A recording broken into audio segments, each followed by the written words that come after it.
Hello everyone, my name is Harsh Gagrani. I'm one of the directors of Legal Edge, and today we'll be discussing on, it was a long overdue session on the explainer which was basically the last session of the explainer series, which was on the general knowledge of the current affairs. Now GK और current affairs और बहुत बार इन दोनों को interchangeably use करा जाता है. It comes for around 35 to 39 marks in CLAT, around 35 marks in ALET, 30 marks in SLAT and so on. So by almost her examination में I think excluding LSAT, GK or current affairs, either both static and current or current, both of them do come, right? So it's a pretty important section for us. It's as important as legal aptitude or legal reasoning, and it should be taken in that way. So आज अपन specifically static GK, specifically current affairs, वो दोनों को depth में अपन लेंगे, and we'll discuss as to the strategies on how to study, from where to study, कितने depth में जाके पढ़ाई करना है, and some study strategies towards the end of the session. So let's start with the first one. Let's firstly understand both the components of general studies or both the components of general knowledge at one go. So number one is static GK. Static GK का मतलब ऐसा कोई भी GK question जो current नहीं है, as in पिछले एक साल से connected नहीं है. So it can be from history, from geography, from science, miscellaneous, so abbreviations, sobriquets, superlatives, first in India, first in world, books and authors, etc. जिसका पिछले एक साल से कोई connection नहीं है. So that is generally known as static GK. Second is current affairs. So obviously whatever is not a part of static GK is a part of current affairs. Current affairs का मतलब generally recent past. अब recent past की definition almost हर examination की अलग अलग हो सकती है. But generally speaking, it's the last 6 to 8 months का जो recent past है, उससे connected information, that is known as current affairs. Right? And उसके अलावा जितनी इंफॉर्मेशन से कहीं से वो कुछ भी पूछ ले, that is known as static GK. So let's take static GK firstly. Firstly the static GK conundrum.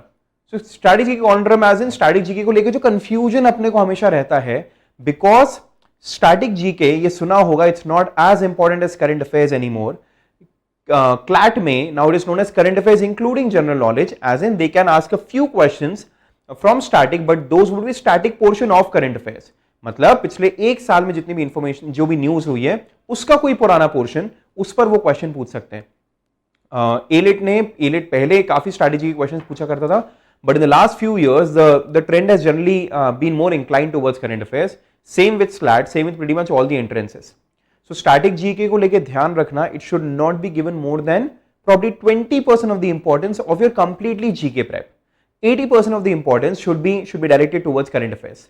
That's what you need to understand, right? Now static GK है ज्यादा wide, वो है ज्यादा, उसका कवरेज बहुत ज्यादा करना पड़ता है, पर अपने को उतना कवरेज करना नहीं है. Just because static GK ज्यादा वाइड स्प्रेड है as compared to current affairs doesn't mean कि we need to devote that much time to it. Clear हुआ? So static GK conundrum में ध्यान रखना 20% ज्यादा टाइम नहीं देना है. किस डेप्थ में जाना है और क्या सोर्सेस, इसमें ही दोनों का आंसर मैं साथ में ही देता हूं. Go for a couple of sources which in a way give all the static GK related information in a very concise way, in a very tablet form of a way. So your overall static GK prep should not be more than 150 to 200 pages over the course of years, which includes everything, which includes history, geography, science, everything. वो सब मिला के अगर आप 150-200 pages से ऊपर पढ़ रहे हो, मतलब आप बहुत ज्यादा डेप्थ में जा रहे हो, वो इतना इंपॉर्टेंट नहीं है. और उसमें भी your focus should be majorly on miscellaneous topics and modern history. बाकी सब में मॉडर्न हिस्ट्री पे सबसे ज्यादा क्वेश्चंस आते हैं, और उसके अलावा miscellaneous topics. So miscellaneous topics is जो मैंने बाद में मैंने नाम लिए थे, first in India, first in world, abbreviation, sobriquets, superlatives, etcetera. इन सबको अपन मिसलेनियस टॉपिक्स कहते हैं. इस पे क्वेश्चंस आने के ज्यादा चांसेस रहते हैं, राइट? सो स्ट्रैटेजी कम पढ़ना है, उस कम में भी मिसलेनियस पे ज्यादा फोकस करना है, और ओवरऑल साल भर के अंदर अपने को मोटी मोटी जो जनरल स्टडीज की गाइड्स आती है प्रोमिनेंट पब्लिशर्स की, वो नहीं पढ़नी है, कंसाइज गाइड्स खरीदनी है अपने को, right? So I have written a book by the name general knowledge by Pearson publication. You can go for that, और you can go for the Lucent one, you can go for any good book that's available in the market, right? So that is what you need to do on static GK. Should not be devoting more than probably a couple of hours every week, not every day. A couple of hours every week is much more than enough for static GK. ठीक है? Actually ज्यादा important है current affairs.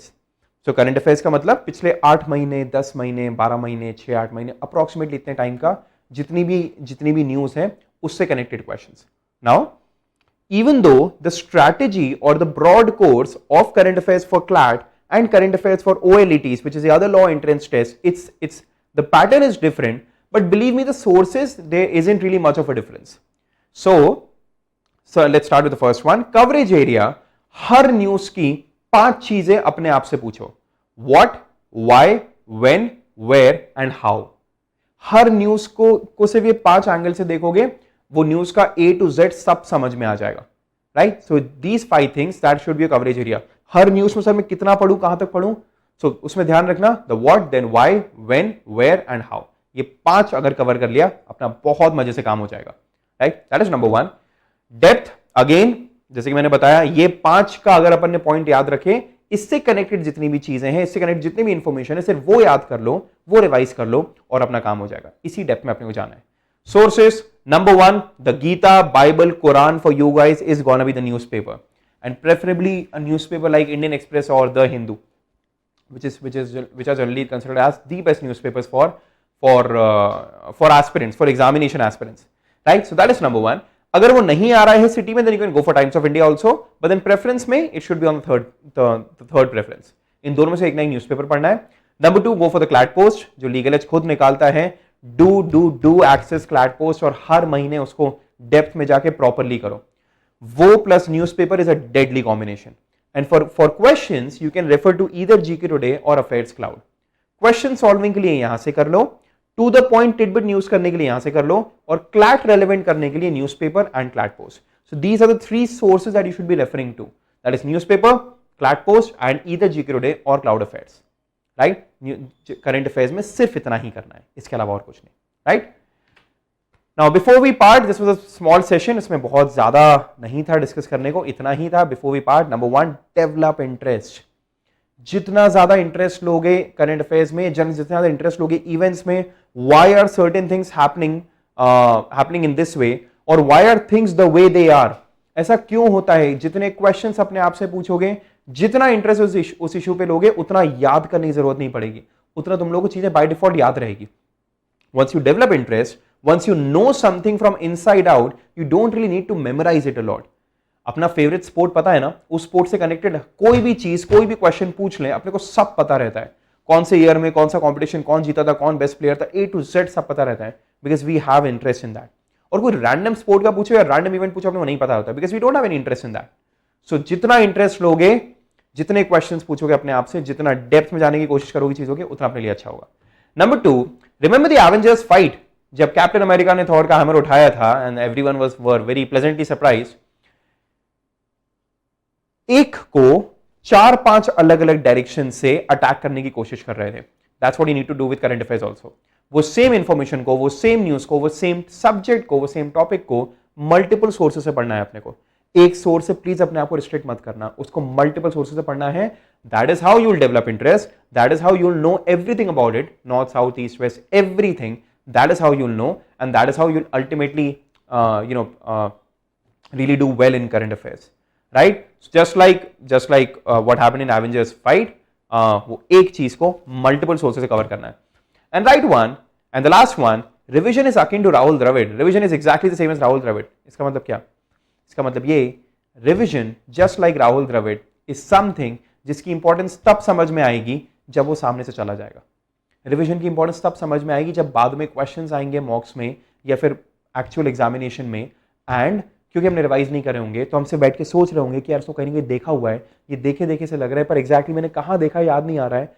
ये 2 में से कोई ना कोई एक ऑप्शन, एक सही आंसर है. मैं and the one we mark, a lot of times we end up marking the wrong answer, right? So this happens when you have not revised it. So please उसकी इंपॉर्टेंस तब मत समझो जब वो चले जाएगा सामने से, उसकी इंपॉर्टेंस तब समझो जब हम उसको यूज कर सकते हैं. So revise a lot, spend at least a couple of hours each week revising on the current affairs of the last 1 week. I repeat, a couple of hours each week revising the current affairs of the last 1 week. इतना time सिर्फ revision को देना है, नया पढ़ने को नहीं, सिर्फ पुराने वाले को रिवाइज करने को देना है. अगर नहीं करा तो बहुत सारा नया पढ़ते जाएंगे, पुराना भूलते जाएंगे. Make sure this doesn't happen with us, right? So, chalo, that's the end of our YouTube live. Thank you so much. Do join the Telegram channel of Legal Edge. We are uploading a lot of useful content, specifically current affairs and strategic questions over there. Do join the Telegram channel. And if you have any doubts, please write at query@legaledge.in. And if you like the video, do press the like button, do subscribe to the channel, and do press the bell icon. So that way you will be informed whenever a new video is uploaded. So thank you so much. Take care और पढ़ाई करते रहो. We are coming up with a lot of important YouTube lives pretty much every day. So keep watching all of them. Chalo. Thank you so much. Bye bye.